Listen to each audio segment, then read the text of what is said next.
Olá, pessoal. Estou aqui com a minha amiga Flávia, que coordena a unidade de adrenal e hipertensão da Unifesp. E eu assisti uma aula muito interessante, que a gente acaba tendo muita dificuldade, que falou de assuntos sobre adrenal, desde a triagem até as novas possibilidades terapêuticas. A gente que ainda está naquele cenário de só corticoide, corticoide, tem mais coisa por aí, né, Flavinha? Então, né, Mônica, quando a gente fala de hiperplasia adrenal congênita, a história é grande. Você tem grandes avanços desde descobertas, genética molecular, mas a gente está na inércia da glicocorticoidoterapia desde que ela foi instituída há 50 anos atrás. Os pacientes que têm hiperplasia adrenal congênita por deficiência da 21-hidroxilase, essa deficiência é a doença genética mais comum, de herança autossômica recessiva, mais comum no nosso meio. E hoje, com a triagem neonatal no Brasil, cada vez mais os diagnósticos vão ser feitos. Então, nossos pacientes serão uma realidade nos nossos consultórios. E como manejar esses pacientes? Né? E o corticoide tem todas as complicações que a gente conhece, apesar de ser a droga de eleição e de escolha, porque esses pacientes precisam da glicocorticoidoterapia, mas não precisam de doses Aí fica suprafisiológicas. difícil equilibrar esse excesso no androgênio, excesso de corticóide. Como é que a gente faz isso daí?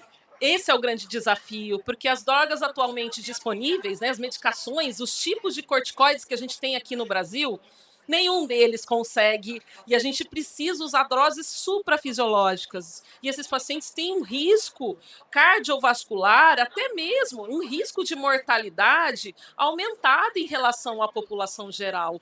Então a gente precisa sair dessa inércia da glicocorticoidoterapia e novos estudos têm que ser feitos, que é o que está acontecendo nesses últimos 10 anos, com a descoberta de novos andrógenos que a gente também não enxergava, né? E a gente começa a entender um pouco mais essa fisiopatologia e começando a enxergar esses andrógenos, luzes do fim do túnel, a gente começa a encontrar.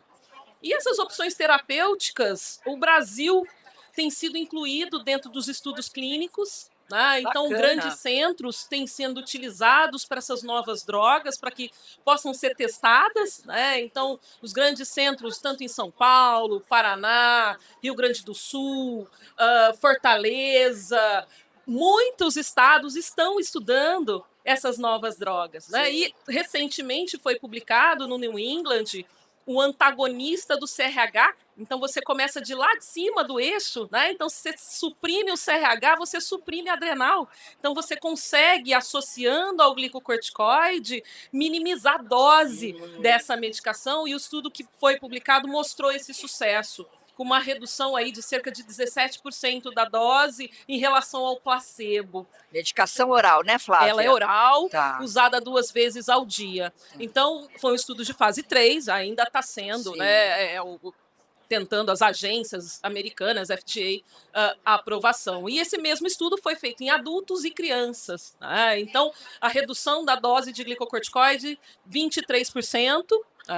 Em relação ao placebo, então mostra que é uma Uma ferramenta esperança, boa, né? né? Mas existem outros estudos, né? O antagonista do receptor do ACTH na adrenal. Então, você vai lá, bloqueia esse receptor e não produz também andrógeno. Então, você também começa a abrir portas, né?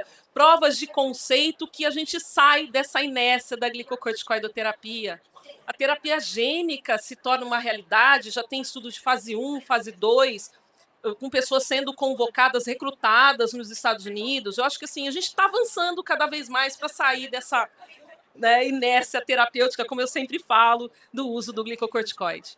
Excelente, gente. Então a gente tem fé que a coisa vai mudar ao longo do tempo. A gente precisa aprender primeiro a usar melhor o glicocorticoide, que é o que a gente dispõe hoje, as escolhas e doses, mas ao mesmo tempo uma esperança que venham novas drogas que possam facilitar ainda mais essa Com terapêutica, né? certeza, e que sejam acessíveis, né, também à nossa população, porque esses tratamentos também, quando são Isso. lançados, né, eu acho o exemplo, né, você que faz diabetes, né, diabetes tipo 1, né, uma droga de reprogramação celular foi lançada nos Estados Unidos, mas os preços são exorbitantes, a realidade, né, com a reprogramação celular que também tem sido buscada nas adrenais, é muito longe, né? O preço é muito longe da nossa realidade. Mas eu acho que assim, a É uma medicina tem que esperança, avançar, isso, né? Nós isso, temos que avançar, isso. né? Muito obrigada, Flavinha, por estar aqui com a gente, dando todas essas dicas. Espero que vocês tenham aproveitado o assunto adrenal. Obrigada. Obrigada, querida.